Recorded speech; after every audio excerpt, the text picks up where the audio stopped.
Right now, does the D in de Blasio stand for drama? Daughter admitting substance abuse, top aide in a tabloid tryst with Eliot Spitzer, and more.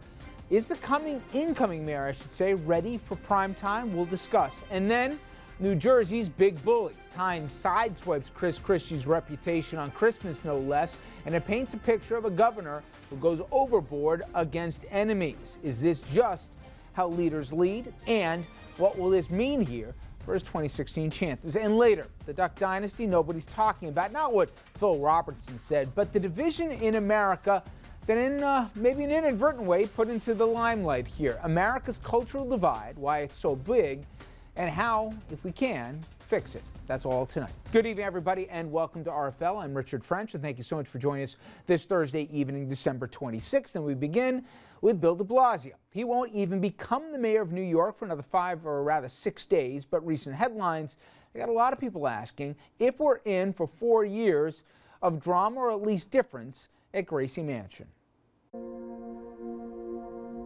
I've had depression, like clinical depression, for like my entire adolescence. And so that's been something that I've always dealt with or not known how to deal with. It made it easier, like the more I drank and did drugs, to share some common ground with people that I wouldn't have. It didn't start out as like a huge thing for me, but then it became a really huge thing for me. That, of course, Shara de Blasio, the mayor-elect's eldest daughter, admitting to a history of drug and alcohol problems in a video that was released on Tuesday. Now, to be fair, no one using that admission to attack de Blasio. He's certainly entitled to the room to deal with his family and any family issues. But throughout the mayoral campaign, let's be honest, Mr. de Blasio and his aides were asked about his daughter's reported substance abuse and constantly refused to answer. And remember how heavily de Blasio emphasized his family's story as part of his campaign. But as that was coming out this week, so was the tabloid mess surrounding one of his top aides and the woman expected to be his press sec and her affair with the former Love Gov, Eliot Spitzer. Spitzer then announced he was divorcing his wife. That came after pics of that aide in what some would call an racy outfit as she and Spitzer went to her home for Christmas. Been a long week already of Team de Blasio splashing the tabloid covers for reasons, trust me, they wouldn't like. So let's get into this and also talk about what it might mean for New York's soon-to-be mayor. And here to do that, the always shy Richard Brodsky, former New York State Assemblyman, senior fellow at Demos and professor at NYU. Dominic Carter, political journalist and author. Michael Sussman, civil rights attorney in the Hudson Valley and one of our favorite guests with insight on seemingly everything. And Andrew Whitman, senior political correspondent. Now, before Richard says there's nothing to see here, Dominic, he can't contain himself. He obviously isn't looking at a lot of the dailies right now, and he's obviously not hearing some of the same things that you and I are hearing, that there's going to be more to come with this.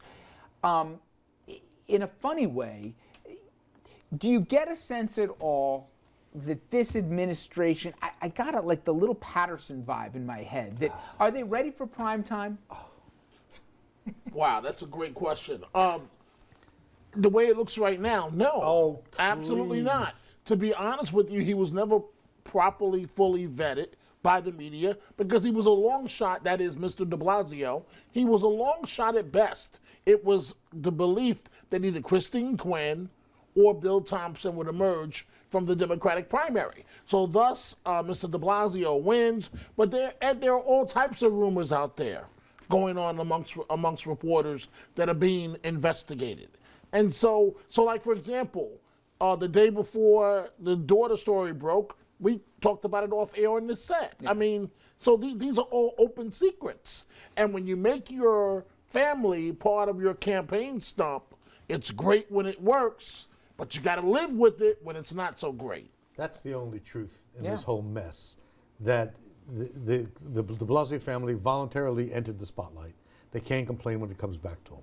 That being said, this young woman acted not just intelligently but heroically. Profile and courage. And no debate. And well, then let's move on to the next subject. No, but you can't only in the real world that we live in, not the world where we say none of this matters. This will be front page stuff in the news and the Post, and it will stay out there.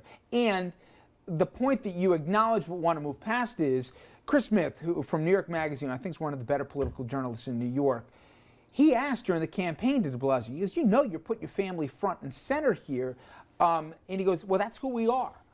This is a team. We're going to put ourselves out there and everything else. He can't then turn around and say, nothing to see here when he put them first and foremost. Something. The I last agree with mayor Richard. It helps them. It helps them. It helps them. It further humanizes them. But here's the issue that this mayor, seriously, in terms of is he ready for prime time, this is the test.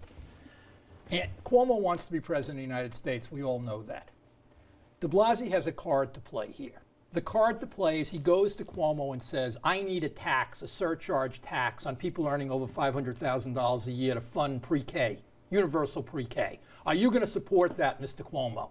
If not, I'm going after you. Because you have been. What card does he have to play against the governor? Yeah, What does he have to play? He has to play. This is mayor. what he has to play against the governor. Okay. The governor is running a national campaign.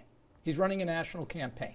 If what we have for the next year is the governor squawking with the mayor, and the mayor is to his left, I don't know if it helps or hurt Cuomo, but that's what you're going to get in New York. You're going to get a tremendous split in the Democratic Party in New York, which I don't think helps Cuomo. No mayor, no newly elected mayor in their right mind will take on this governor. That's going to So happen. that's not going to happen. Old That's not going to analysis. happen. I agree. I don't agree. That's not going to happen. 73%. He He won needs 73%. more than just a tax surcharge. He needs state aid, commensurate with what his needs are to get a budget done and to pay retroactive raises to unions. If Cuomo decides to not cooperate, it isn't de Blasio who's picking the fight, it's Cuomo. Okay. But